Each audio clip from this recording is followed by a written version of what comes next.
welcoming the 2020 Vezina Trophy winner, Connor Hellebuyck of the Winnipeg Jets. Thanks for joining us, Connor. You're welcome. All right, congratulations. Thank you. Let's get right to the questions. We'll start off with Mike McIntyre, the Winnipeg Free Press. Go ahead, Mike. Hi, Connor. Congratulations. When a player gets to this stage, there's obviously a lot of people that help them along the way. Who are you thinking of today as you accept this honor? Who helped you get here? Who deserves some credit as well? Oh, so many people. The organization, my teammates, my family, my agent, Joe Clark, Adam, Andrea, so all my past goalie coaches, Wade Flaherty, so many people that go into this, and this wasn't built overnight. And I could waste all your time today just thanking people. Thank you. Thanks, Mike. Next question comes from Dave Stubbs of NHL.com. Go ahead, David. Thank you, John. Connor, the Vezina dates to 1927. Are you familiar with many of the names that are on that trophy? If so, who's your favorite on it? And I want to mention, you're going to get a miniature Vezina. It's going to have a very tiny net on it, which any goalie is going to like. Have you got a special place in the house where that trophy is going to go?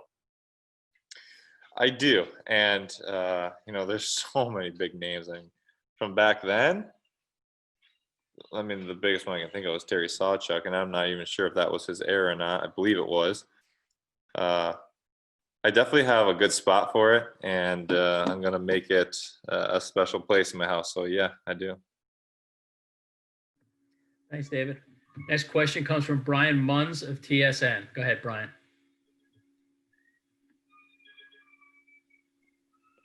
Connor, congratulations. Just an opportunity for you to kind of look back over the last number of years that you've had here in Winnipeg. How's your game, I guess, grown the most, or the area that you feel has gotten you to have the chance to win this thing today? That's tough because I think my whole game has kind of sculptured itself, and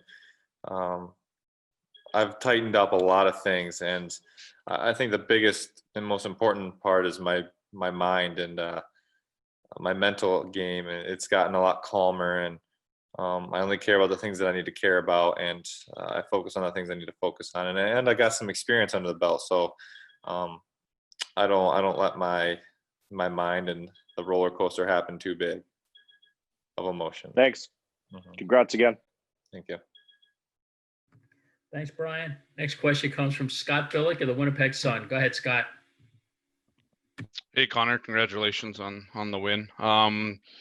Just looking back at the beginning of the season, it was evident from the beginning of the season with all the changes to the roster that the team was going to rely on you rather heavily. You answered that call, and you also finished second to this award 2 years ago. So I guess how rewarding is it, given this past year, being the runner-up 2 years ago, how rewarding is it to win this award today?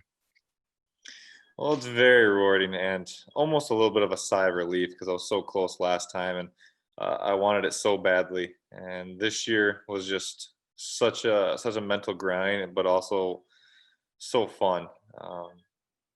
And I would have liked for playoffs to go a little bit better, but when I'm looking back on this year, I'm going to say we did some great things. Thanks, Scott. Next question comes from Ken Wiebe of Sportsnet. Go ahead, Ken. Thanks, Connor. One of your declarations was to win the Vezina. What's it like to get that done, and what's it going to take to accomplish the second half of the goal you told us about in 2017? Well, it's great. Almost feels like getting a little bit of a monkey off my back after saying that, but now I really am looking forward to the next one, and the next one's going to be very glorious, and that's winning a cup. It's not going to be easy, and it's going to be not just me. There's going to be a whole team in front of me that are all going to have to buy in and kind of like we did this year and just battle and grind. And I think we have the locker room for it, and it's only going to get better, and I'm really excited for that grind. Just one quick follow-up. As someone who's always striving to get better, what does the next level of your performance look like in terms of trying to get to that next level? Well, right now we're gonna really analyze everything that happened this year and really try to improve on anywhere that I feel like I could stop a couple more pucks. And it might be minute areas, but those are gonna go a long way. So it's gonna be taking my game and making it even more complete. Thanks, Kenny. Next question comes from Amelie Benjamin of NHL.com. Go ahead, Amelie. Congratulations, Connor. I just wanted to have you look around the NHL and see who you think could potentially succeed you on this award. Outside of yourself, outside of the finalists, who do you think could win the Vezina next year, and why do you think so? Well, there's a lot of good goalies in the NHL, and I can't really say one guy is going to win it because every year someone blossoms, and every year, there's just a ton of guys that are putting up good numbers and having really good years. But what I can say is I'm not going to back down from it, and I look forward to the fight to get back in the Vezina talks for next year, and I'm going to enjoy this one while I have it. Thank you. Thanks, Amelie. Next question comes from Murat Ates of The Athletic. Go ahead, Murat. First off, Connor, congratulations on the award. And then just for my question, you mentioned one of the things you're really proud of improving is your mental game and sort of riding that roller coaster, keeping it calm. Can you share a bit of insight into how a person does that? Because it sounds so hard. You can't just want to have that done, snap your fingers and do it. So how do you learn to do something like that? Years and experience and having the right people around you. And one guy that I always have around me is Joe Clark, and I always give him multiple calls a year just to bring me back down or bring me back up to a level that I need to be at. First is recognizing it, and the second part is sometimes not caring about things. And on the other end of that, sometimes you do got to care a lot and put even more effort into things. So I guess it's really just sitting back and taking a second to realize what's going on and where you need to be at and where you need to think your game's at. And just to follow up on that with one, do you think that it's a reflection of maturity or age at this stage of your life that you're getting better at listening to yourself and knowing which way you need to go in that? Oh, absolutely.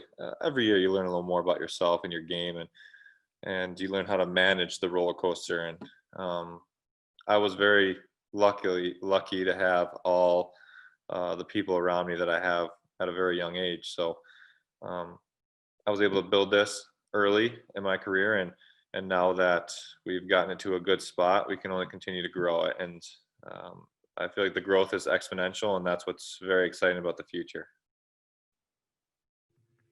Thanks, Murat, and accept my apologies for mangling your last name. My mistake. Let's go to David Stubbs again from NHL.com. Go ahead, David.